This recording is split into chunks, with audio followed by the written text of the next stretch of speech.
The Kentucky Small Business Development Center is a statewide, nationally accredited program that provides no-cost, confidential business coaching and training services. Whether you're just getting started or are ready to expand, we have the tools, resources, and expertise to help you succeed.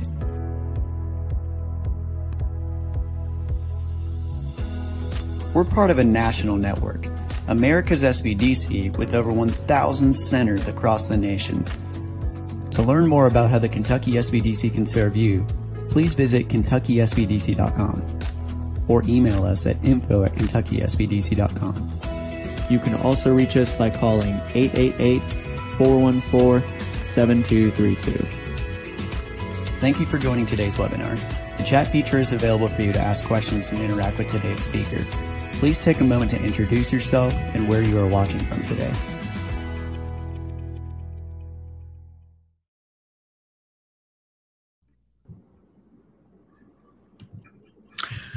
Welcome, everybody, to another chapter of Webinar Wednesday, and glad to see you guys are here. So if you wouldn't mind, just let us know that you can hear us and you can see us well. So look at the right of your screen. You'll find the chat feature, and as we go forward, you can post any questions we have you, and comments. Just so go ahead and give us your name and tell us where you're joining from, so we can kind of see. There's Larry, Logan County. Logan County. Yeah. Good to see you, Larry. Thanks for joining us today. Hey, Melanie. How are you? Good to see you. Melanie's a good friend of mine. Glad you could join today. Something I've been really interested in here these last couple of months is how to increase the value of your business and make it easier to run. And I've been able to convince Dave Pierce to come back and see us again. He is a great strategic planning coach with Petra Coach. He also is a certified value builder coach. And this whole methodology can take any business and set it up for success and really create value in your business. And going through these steps actually makes it easier to run and professionalize your business. And it works any size business. You can start doing this from the smallest company, just kind of getting set up. That's a fair statement, Dave. Yes. Okay. So I know everyone, when they start their businesses, they are investing their time and their money in it, and they want to grow something of value. And this is a great step-by-step toolkit that we can use. So David Pierce is, like I said, is a strategic planning coach with Petra Coach and a value builder coach as well. He's got a lot of experience. He's been a great resource for me, and I hope you take advantage of him as well. So, Dave, I'm just going to hand it over to you, and let's get started and take. Very good. Thank you, David. Appreciate the introduction. Hopefully, everybody's gone to the grocery, the ones in our area, and got your bread, milk. And I told David I'm going to be living off pizza for the next 3 days. My wife's out of town, so I'm going to eat pizza all week. Mm-hmm. Hopefully, you're ready for this. I'm glad we had this today because tomorrow may not be so good. So, exactly. It's good to be here. Thank you. Yeah, the title of this is kind of intriguing. Increase the value of your business by up to 70% is a true statement.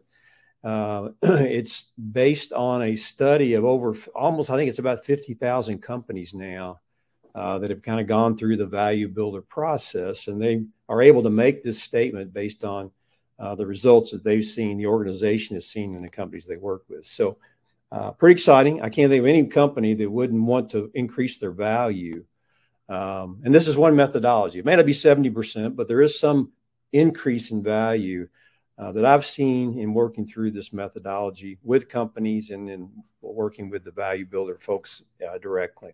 As David said, I'm a coach. I've been coaching over 5 years, right at 5 years now, formally. And I've done a lot of coaching before that, kind of on my own, but formally, I've been with Petra Coach in my 5th year now. Trained on scaling up, which is a great methodology. It's a bigger scale methodology, several years of implementation, great results. And, I've talked about that in a webinar previously, and you probably heard of it. But I've also got trained on Value Builder because I really think there's a good fit for any size business can use Value Builder, but especially the small smaller business or the entrepreneurial business. When I say small, it can be, anywhere up to $5 million in revenue. So that's depending on what you call small, but a really good fit, a good niche for this because it's very tactical, very practical. It's kind of it's short implementation, about a year or so. So that's why I got excited about it. And then looking at the results that they've had in talking to the organization, I was very impressed with the Value Builder system. So what's today? I know you've heard about Value Builder. Some of you have seen some things on it, and I've talked about it.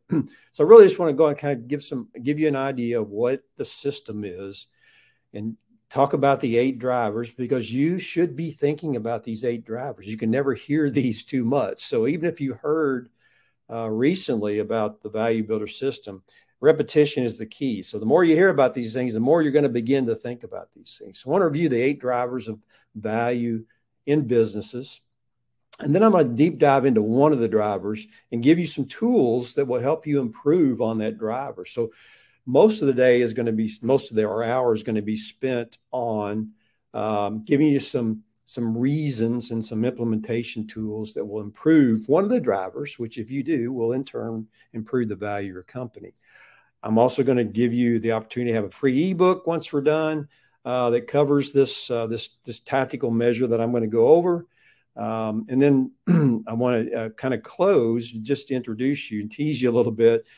David and I with the SBDC have been working on a possible offering of the Value Builder system to the members at a greatly scholarship discounted price than we would typically charge on a group basis to put together some mastermind groups, excuse me, that can go through the implementation.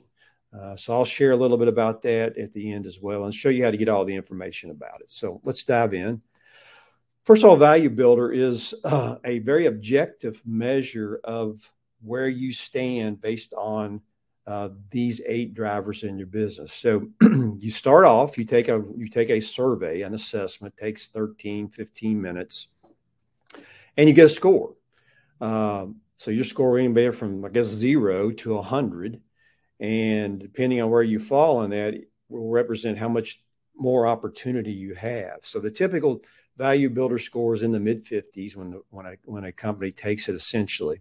And then from that, they tend to go over 80 if they're committed to the implementation. What we found is if you get your score up to 80, you typically have a higher value, up to 70%, than the average Value Builder company. So you go from 50s to the 80s, you can typically raise the value of your company significantly. And one further fact about that, they say, well, even if you're an overachiever and you get to 90, 90 plus, they've seen values at twice the average Value Builder score company that starts into Value Builder. So that should be exciting to you as a business owner. How can I raise the value? The Value Builder often talks about getting your business ready for sale. And that's kind of the perspective they come from. But in reality, we should always be driving our business value upwards. Ultimately, you're going to sell. Maybe the next generation is going to take over something, but we should always be striving to raise value. So don't discount if they talk about selling your company, which some of the literature does in the Value Builder. It's really about adding value, which you should always be doing as well.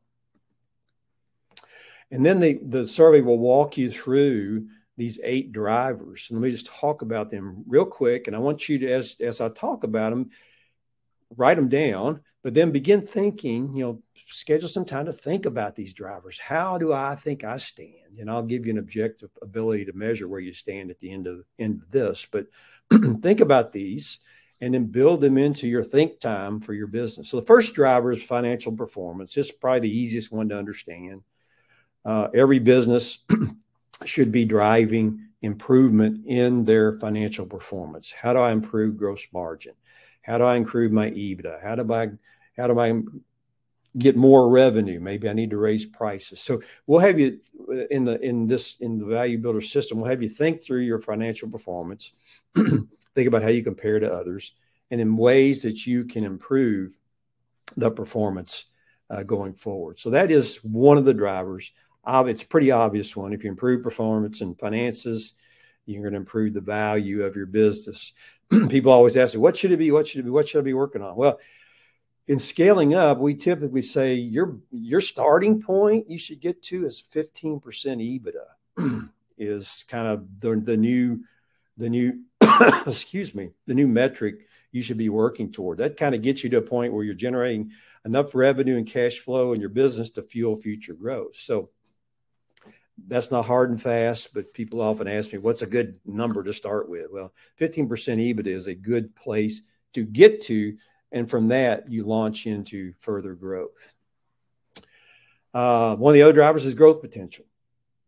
Again, you may be looking at your company and say, hey, man, I'm really in a oversaturated industry. My products are commodities. Man, I don't really know what to do. Well, we found if you start thinking about growth opportunities, you can often find areas of your business that do represent growth opportunities for you. Maybe not your mainline business, but other areas. And those could be new products. Those could be, excuse me, new products with new features.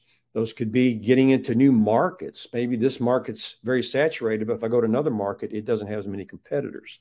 So we want you to think about ways that you can grow within your business without maybe having to replace your business. So don't think that you don't have something that offers some growth potential. Almost every business does if they get creative. So that's the more growth potential you have in your business, the more successful you're going to be, because you're going to grow, obviously, make more revenue, more profits, and it also then will raise the value of your business. So every business has some area that they could explore for growth, even if it doesn't sound obvious right now. This value builder, we call it the Switzerland structure. It's really just a name to describe what it is, but where it comes from is if you think about Switzerland, you never hear about Switzerland. They kind of stay to themselves. They don't get involved in border squabbles. They don't get involved in wars. They got their own currency. They kind of just keep things to themselves. The point is they're not dependent. They tend to not be dependent on anybody else other than their own resources within their company. Well, that's the same thing in your company. You should not have an over-dependency on any one customer, employee, or vendor. If you do, you are at risk. And if you do have this situation, you're not as valuable as the next guy who may not have those kind of dependencies in your industry. An example of that, I'm in Louisville, and of course, UPS here is a big employer and a big provider of a lot of services that vendors supply to them, or a buyer of services that vendors in the local area supply. I've worked with companies in my history that UPS basically was their customer. Everything they did related to their UPS relationship, which is great, especially a new business, because they big demand. You can often grow pretty quick because they have a lot of needs. Unfortunately, there's a lot of risk in that. And I've also seen companies get decimated when a new customer comes in to compete with them and UPS spreads the wealth around a little bit. So great to have them, especially when you're new and growing, but you should have a plan to limit your exposure to any one customer, so you're not at risk of really having a detrimental impact on your business if something changes.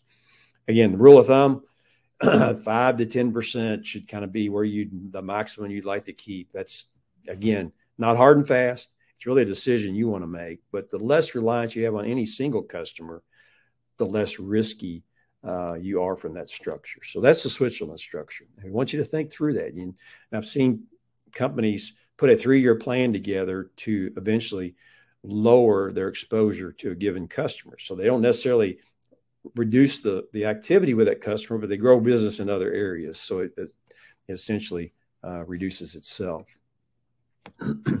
Another one, this is called the Valuation Teeter Totter. These are all cute little names, but what this means is really your cash flow in your business. High cash flow, more value; low cash flow, less value. Because a buyer, this is looking from the buyer's perspective.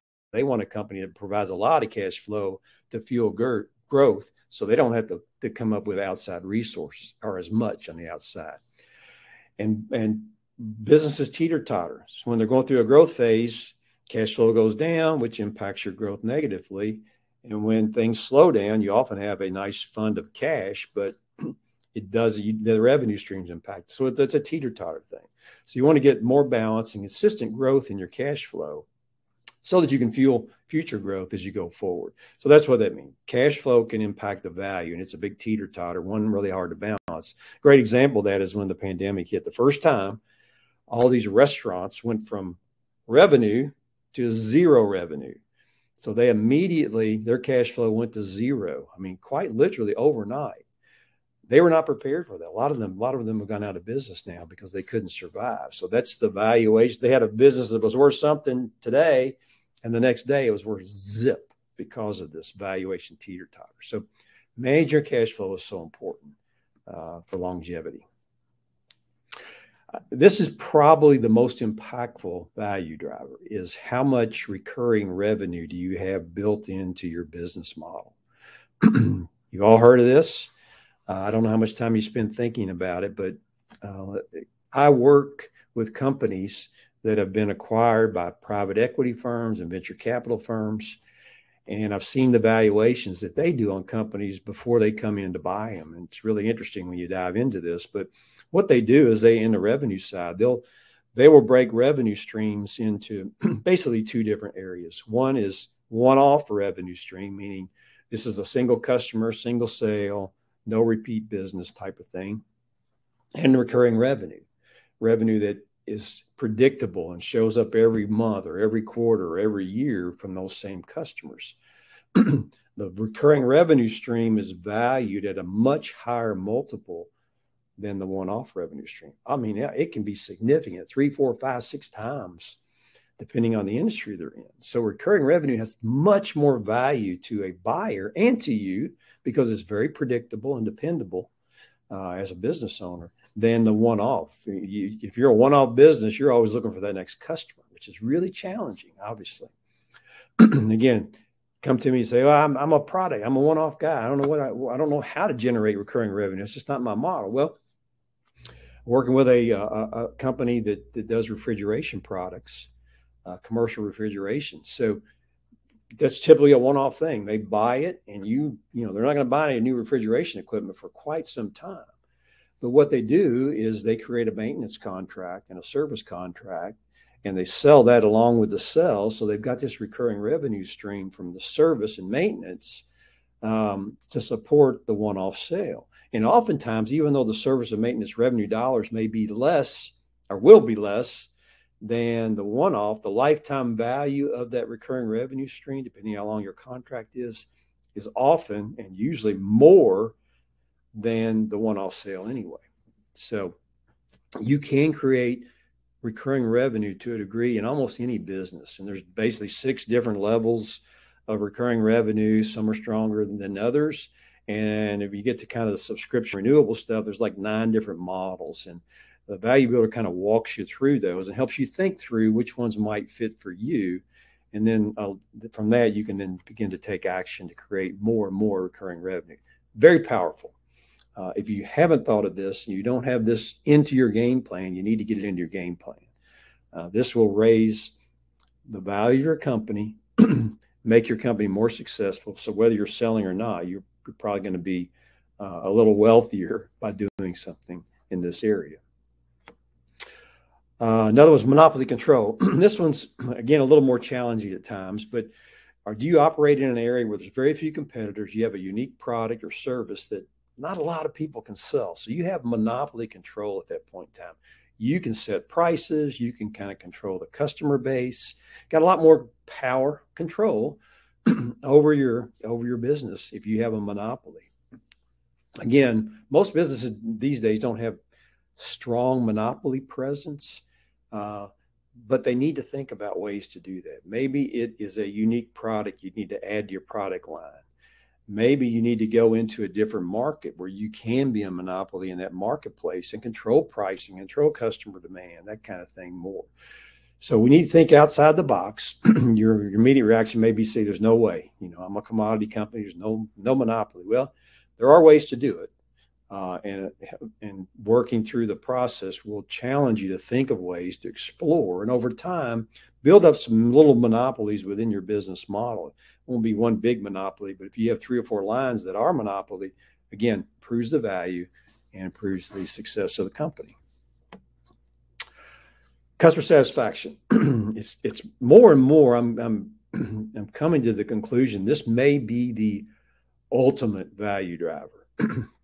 If you look at companies like Google or Microsoft or Harley Davidson, those companies have traditionally very, very, very high customer satisfaction levels. They also have premium pricing from a valuation standard. Those are public companies, but their values tend to exceed competitors in their same industry. And a lot of it's attributable to how satisfied their customers are. And that's very, very powerful, not just in selling your business, because it is when you're selling your business. I mean, you got great customer satisfaction levels. A buyer is very much more comfortable and willing to pay a little more for your business. But on the other side, even if you're just going to continue to run your business, a satisfied customer is one that you retain. So they're very sticky. So they're going to stay around. The more satisfied they are, the less likely they're going to leave, the less new sale you got to create, because you can play off of that new customer. Also, they are your best referral of new business. There's nothing better than a testimonial of a person telling a neighbor about your company and how great your company is. And then when that neighbor needs something you sell or a service, they're going to think about you.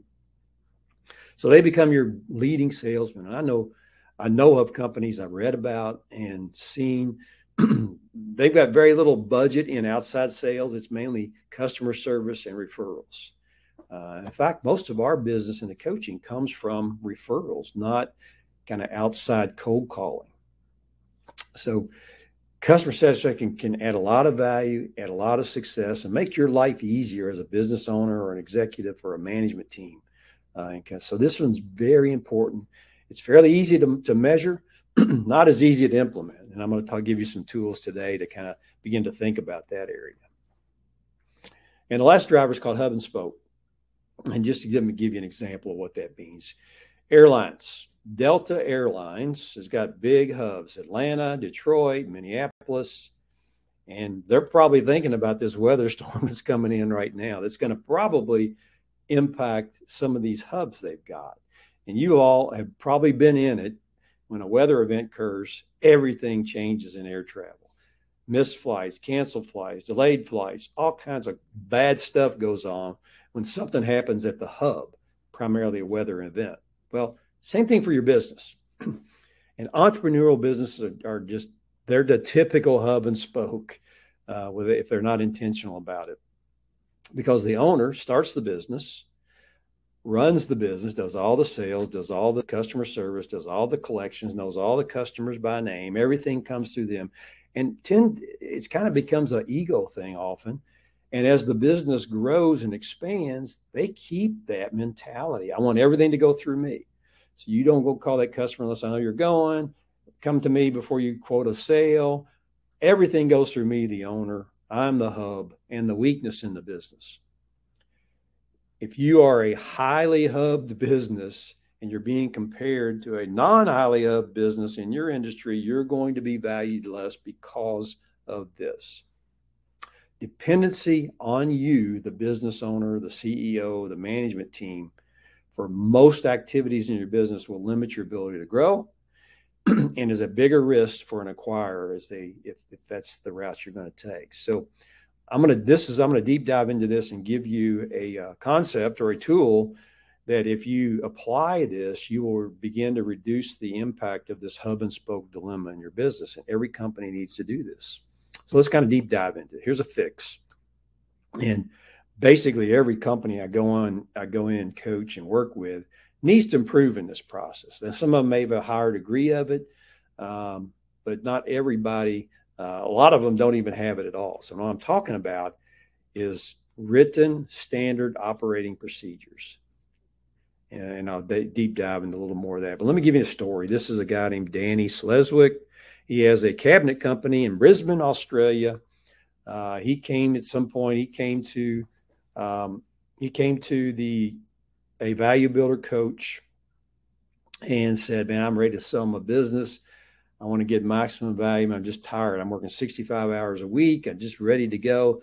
I know it may not be worth as much as I'd like it to be. Hey, can you help me raise the value so I can sell this thing? So sure, the value builder coach got him on a program. They worked through the system, and over 12 to 18 months, they implemented a big majority of the concepts of the drivers. And in turn, Danny was able to lower his workload to 5 hours a week because he had a lot of other interests out there he was involved in. And the value of his company went up by 83% based on some valuations that were done before and after. Bottom line is, he didn't sell the company. It was a great company. He loved the company. And because he could reduce his workload and raise his value, he kept the company. I don't know if he ever sold or not, but he ended up not selling because he'd improved things so well that his quality of life went up. He had plenty of time for other things. And he attributed it all to the value drivers that he implemented through the system. One of the main things he did is to reduce his time in the business, as he knew he had to offload responsibilities to his team, responsibility of things that he was doing on a daily basis, which was taking him the 65 and 70 hours a week to handle. The way you do that is you create written standard operating procedures, written and video. I'll talk about that, but you create in form that can be trained on all of your operating procedures. And the way he did it, I think he said he selected about 20 of his main processes, and he dove into that. And it probably took him the better part of a year or so to really get those documented, videos created, and training on his employees before he could flip the switch and on all of these procedures. But over time, he was able to get all of his processes documented, trained on, measured on, which allowed him to get out of the business to the tune of almost 60 hours a week. So it was very important in his path to getting to where he enjoyed his work. So why SOPs? Well, first of all, they're the foundation of a business that's built to sell. Again, you don't have to be selling, but you should build a business that you enjoy. And a business that you enjoy is one that allows you to not have to be there 24/7, because you can depend on your team to handle most of the things, and you focus on the things you enjoy, and it's in your strength area, which typically are more strategic, or maybe the sales area. And you're not dealing with these customer complaints or billing problems or whatever, HR or whatever. So it's the foundation of building a business that can thrive while giving you the freedom to work when and where you want. And this kind of put this boat on here. I don't know if this is what Danny did, but you could be out boating and your business just runs just fine. And one way you can help get to that situation is have strong standard operating procedures that your team knows and executes on, they're measured on, and it delivers the product and service that you want to deliver. Another is the key to happy customers. I talked about the customer satisfaction level. This is an area where you can create that model on how you want to deliver your product and service. So the customer is more than happy to be your customer. They're wowed, actually. I work a lot with companies, getting them to begin to map out, we call it the customer journey. And literally they map out, they go to a wall and they put sticky notes and pictures and they map out the customer journey. Start from when they first got the connection or the lead, got into the funnel, goes through the sales process, gets booked, make a sale, onboard the customer, and then afterward. You map the journey, and you map the journey you want to deliver, not a journey that happens just by whoever's dealing with the journey at the time. That's the key, is delivering a consistent experience that you want to deliver to your customers. And then you measure that performance.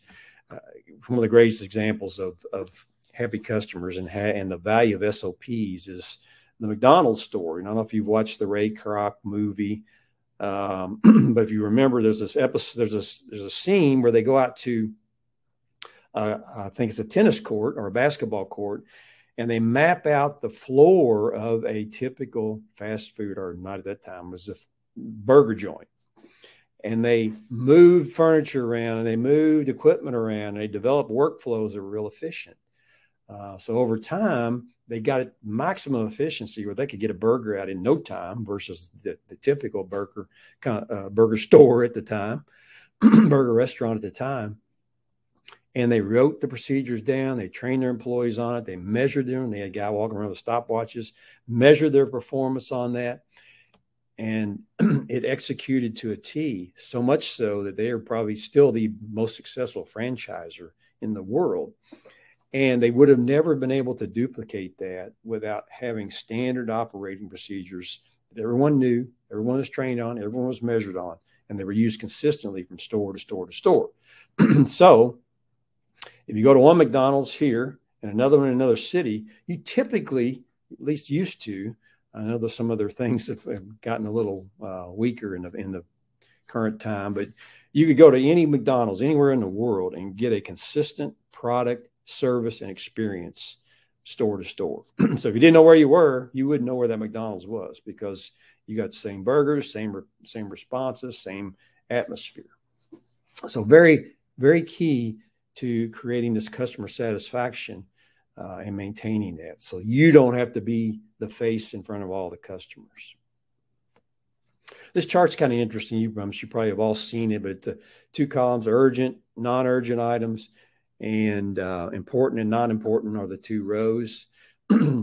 Most entrepreneurs, if they don't have a good, solid system of operating procedures, spend a lot of time in the lower boxes. The unimportant but urgent, that's probably the biggest time drag you've got. It's the one where you walk in on Monday morning, there's 3 people waiting for you to ask you about a problem that's happened. Probably one that you don't even need to be involved in, but they want to come to you because you're the hub. So you spend too much time in those lower boxes and not enough time in the upper boxes. So one way to get there is to create these standard operating procedures that addresses 95% of all the things that can happen in your business. Train the appropriate people on those procedures and allow them to make the decisions according to these standard operating procedures. Gets you out of that and allows you to do more important things, which might be personal time, but also more strategic and more major things. The upper 2 boxes. Their goal as an owner should be spend most of your time in the purple box up there, where you're working on longer term, not urgent, but very important stuff that's going to build and grow your business. That's probably where you add the most value, but you don't have enough time because you're down in those lower boxes. So SOPs will help you preempt any questions that may come up for your employees. And that's the goal of those, so they can act on their own. Confident employees. You all heard this term. We live in the great resignation right now. I just saw something a couple of days ago. Last month or last quarter was the largest number of people quit their jobs in history. And I think a lot of it's due to something like this, where they're not confident. They haven't been well trained. So they've got no connection. They're not engaged to your company. So when something else looks good on the outside, they're willing to jump and try that one because they're not really happy at work. An employee is not confident and engaged. It's not a happy employee. And they're not going to be loyal for the most part. And they're really there for the paycheck. And they're not going to deliver the experience that you really want them to deliver to your customers. So SOPs allows them to understand what their job is, how to act on their job, how to make decisions for themselves on the job. They become more confident. A confident employee delivers a better image of your business. They're more engaged, and a highly engaged employee is less likely to leave you. So very important in retaining employees, especially in this big resignation time frame, where we're just hiring bodies and throwing them on the front lines with very little training, and the experience has not been very good for anybody, the customer or the employee. Again, this is kind of the duh, but it would just make your company more valuable. If you have a proven set of procedures that you can demonstrate and show an acquirer out there that these have been trained and these are in use and enforced, and they're living and breathing in your business with less dependency on you, you take risk out of the equation to an acquirer and makes you more valuable. That's just a fact. And again, don't worry if you're not planning on selling your business anytime soon. Doing this will make you more successful as a company and give you more time to enjoy life. One of the questions we ask about in the assessment says, if you left for 3 months, what would happen to your company? And there's like 4 answers. You know, it'd suffer a lot, and we'd go out of business, all the way down to suffer a little and hardly suffer and thrive, basically.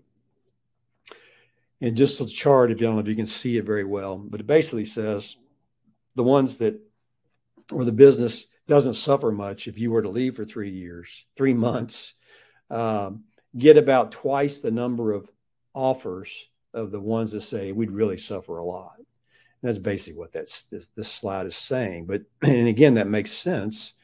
The less dependent your business is on you, the less risk a acquirer would have if something happens to you and after they buy the business. Again, you don't have to be selling for this to make sense to you either. Get you out and give quality life. And this is one that is primarily focused around and a sale, but it's an interesting reason why you should document your procedures. Helps you avoid an earnout.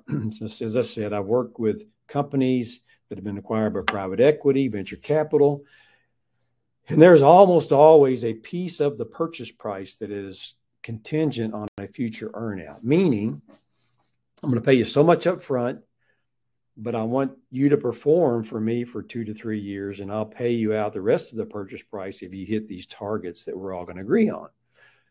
Well, they've transferred now, the buyer has now transferred risk back to you, the owner, the seller of the company. And you don't like that. You know, that is risk. And you say, well, I don't want to be committed for another 3 years, but I guess I'm going to have to be because I got to get this earnout. So having well-written, well-designed, fully implemented standard operating procedures will give you a lot more leverage on limiting or eliminating this earnout clause that you'll see in a sales contract. And I've seen it, and it is true. You may not always be able to get rid of all of it, but you can sure limit that, and you've got a lot more say in it as a seller. This is a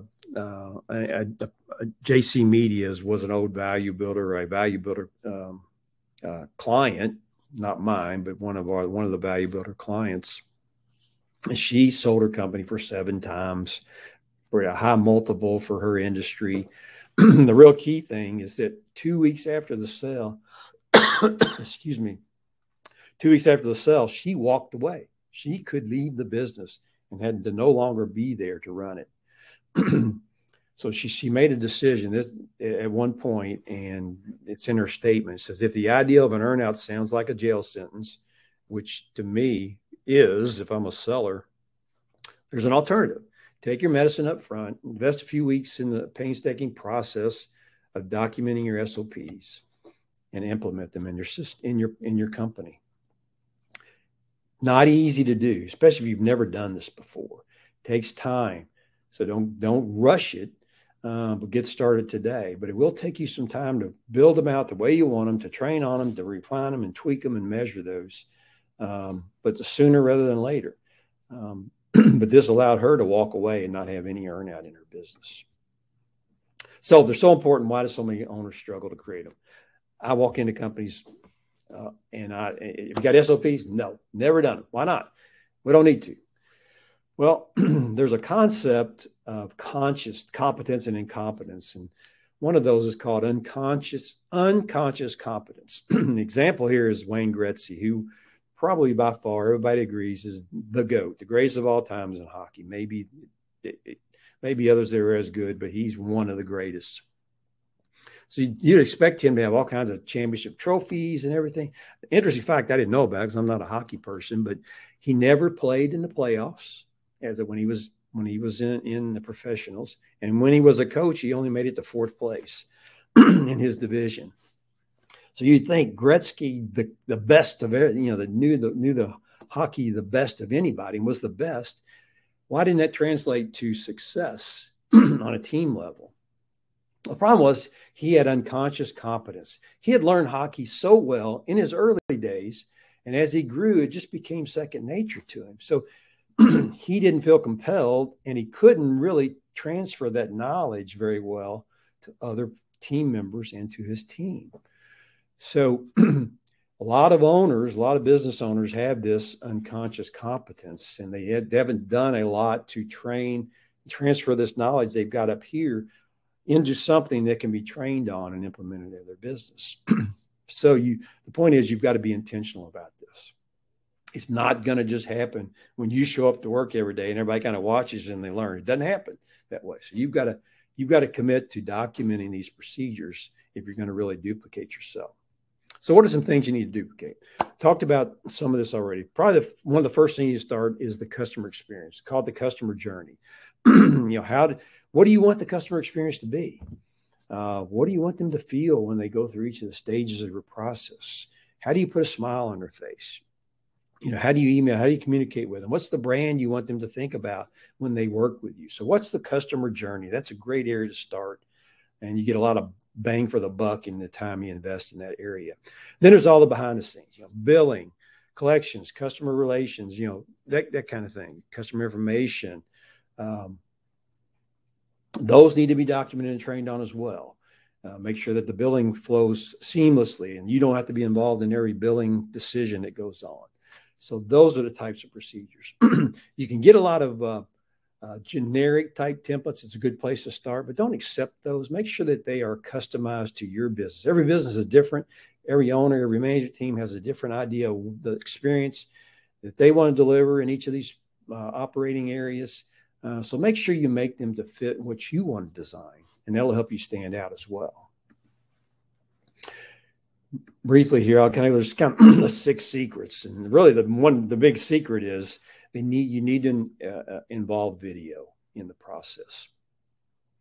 And it says video with notes, so you can't just have video, but you do want to have a more condensed notes or written form of these procedures. So the combination of the two makes them much more impactful, easier to train on, and it hits all the learners, the visual learners, the auditory learners, the ones that love to read.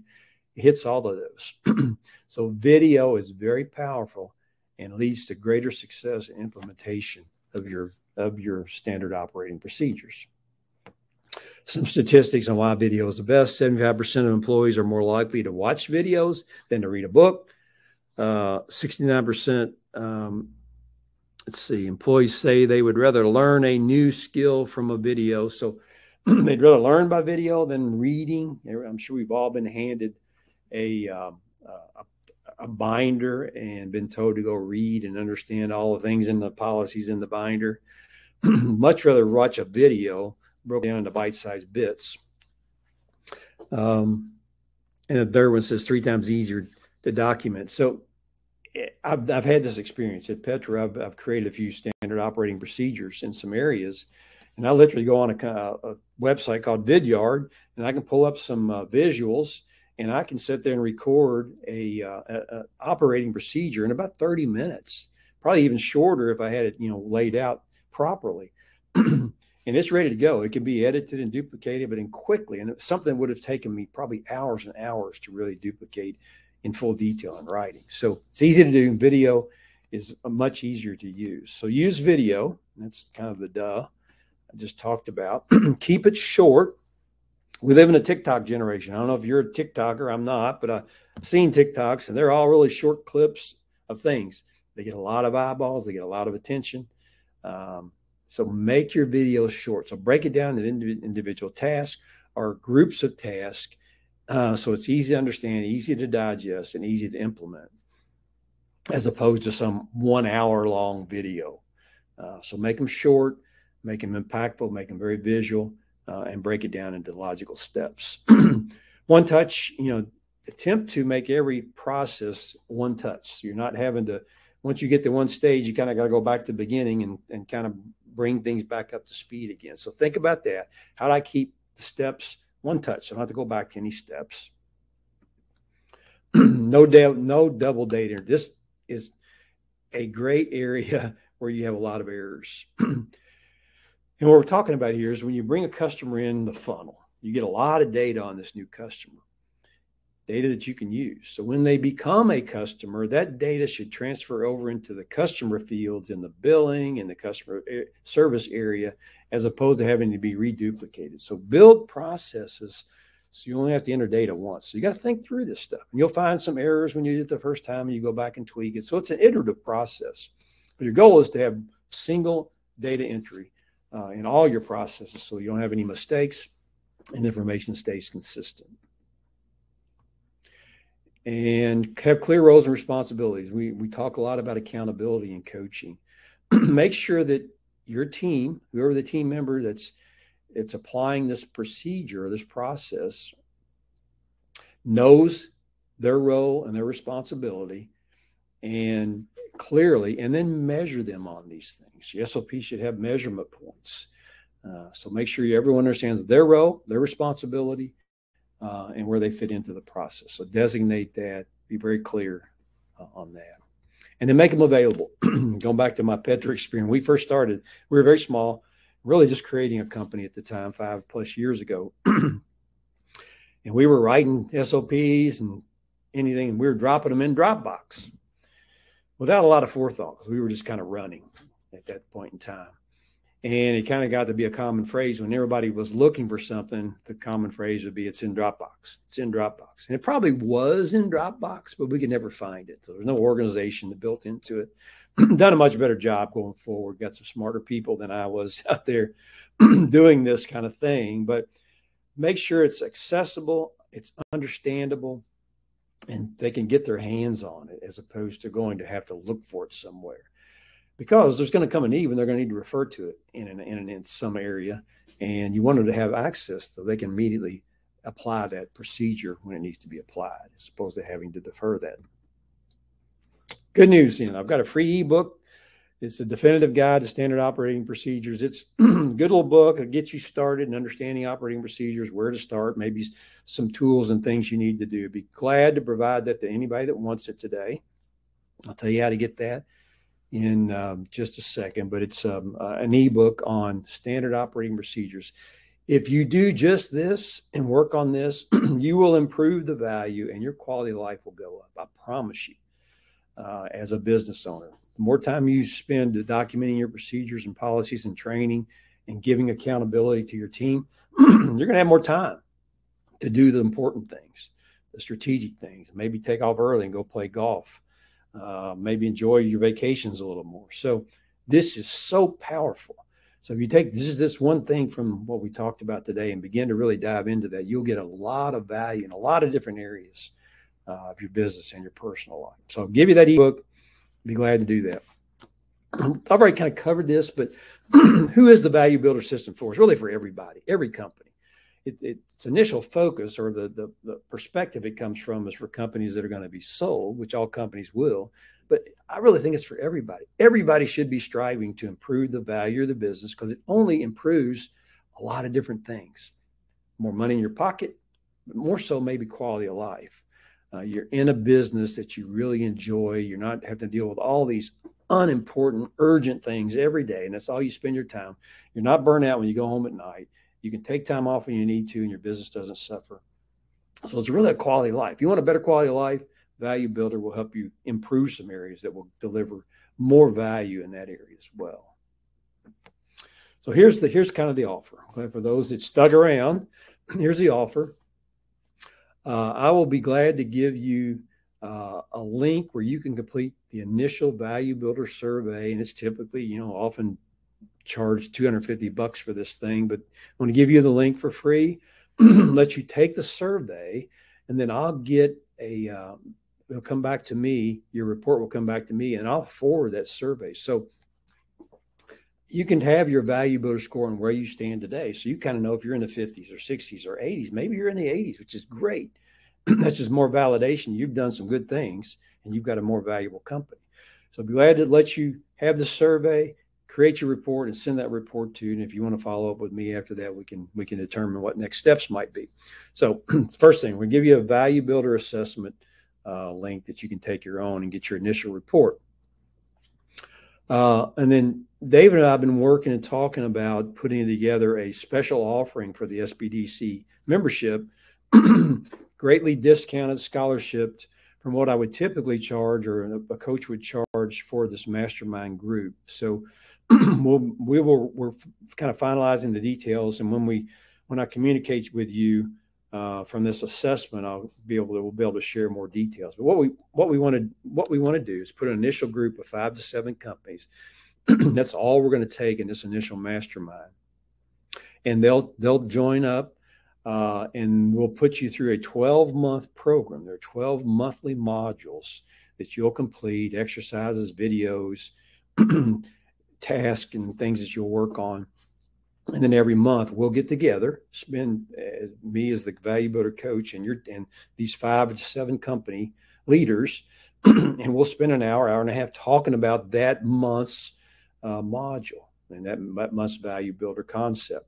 Answer questions, next steps, that kind of thing. So over the course of 12 months, all these value builder concepts will be explained. You'll have time to think about them in your business, work some exercises, and begin to implement some things. So then at the end, we'll do the value builder assessment again. And I know for a fact, if you are intentional and you complete these things in your business, you will have raised the value. There's no way you can't unless you're already 100.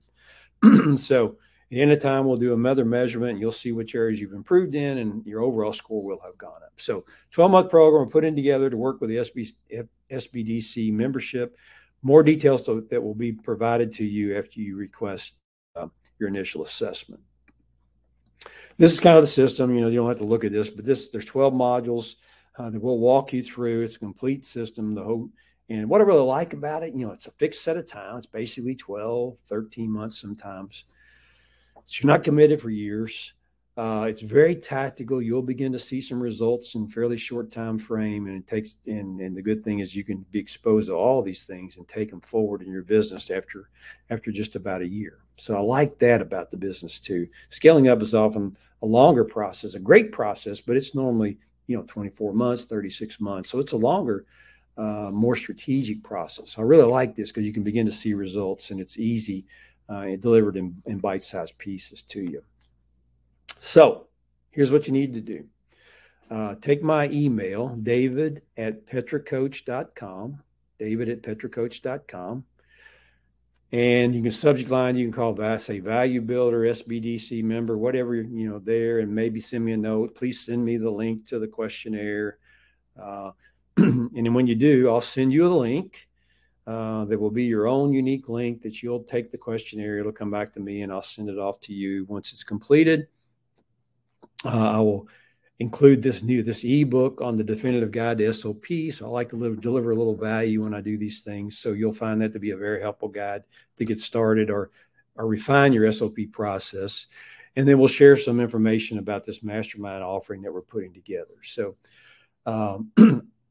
I know the things I shared today in the SOPs, if you'll just do that, you cannot help but increase the value and your quality of life and your enjoyment in your business if you'll just take that. Hopefully you'll email me, be interested in these continuing on with Value Builder. The more I do it, the more excited I get about this program. So hopefully you're interested.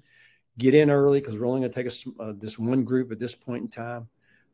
So if you want in, please respond and get back to us. So with that, David, I am done. I'll take any questions or chats or anything that goes on, or we can just go on and go back to the grocery and get some more milk and bread. So, no, so folks out there, if you have any questions or comments, please put them in the chat and we'll get right to them. And I will say that from a personal experience, some of the companies I've built early on, I did pretty much everything wrong because I was kind of winging it. And there was a point in time when I had a fairly large company that I had built. I had several hundred employees, and I was going to die soon because I was, doing everything. I was burnt out. I really wasn't making any money. And luckily I came across a mentor that kind of helped me get things straightened out a bit. But once we worked through this kind of process where you start to professionalize your business, as Dave said, 2 things happen. Number one, just by going through this process, you are able to look at the different processes within your business, and you'll intuitively increase the efficiencies of them just by trying to document those systems. Yeah. And then secondly, from a personal standpoint, I didn't really start making good money until I did all this stuff. It's funny, isn't it? Because all I had was a job, and I had to do it. Christmas morning, something happened at the plant, I was gone. It didn't really matter. So exactly, there's no way to live. It just by virtue of writing things down and creating videos, you get more clarity and you find weaknesses, improvements, and like you said, efficiencies, and you begin to enjoy your jobs. It's remarkable that the companies that don't have procedures written, they just expect people to come in. I hire the right people and they can do their job. Well, no, they can't. Not the way you'd want it to be done. And they don't do it consistently. So really a lot of power there. Yeah. Most employees want to perform. And if you don't tell them what their job is, they'll create it. And it might not be the job that's right for you. Exactly right. It's not fair to the employee. Exactly. So let's see. So if you have any questions, go and put them in there. And we will send the slides, and I'll also send the link. Dave's email, so you can reach out to him. I really encourage you to take this test. It's really cool. And the first part of any improvement plan is to figure out where you are to get that baseline, so you know you can improve. And this is a there's a tons of stuff out there, but this is a really good one to start with. So let's see.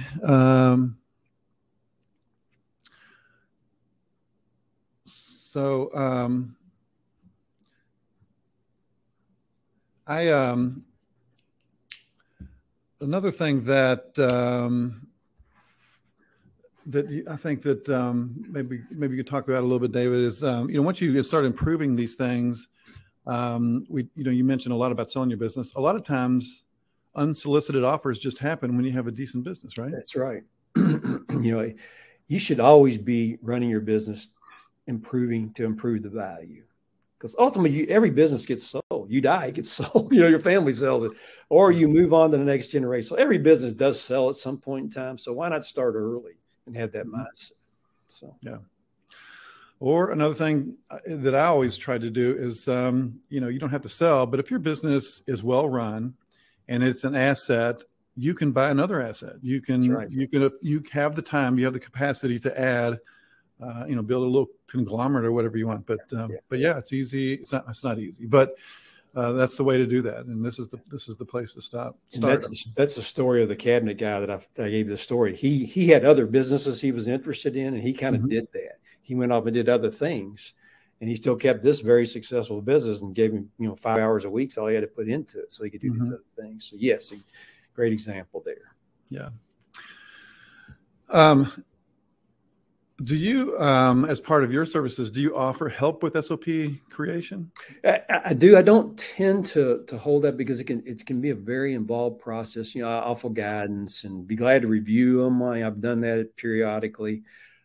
Typically not an area that is a good use of the coaching time, and probably not a good expenditure if you start paying us to help you create those things. Most of the times you can do them internally. You just got to have some guidance on how to do it. So, and for have someone come in on the outside and do it for you can be very expensive, and they often don't really get you what you want. They're going to lead you down a path.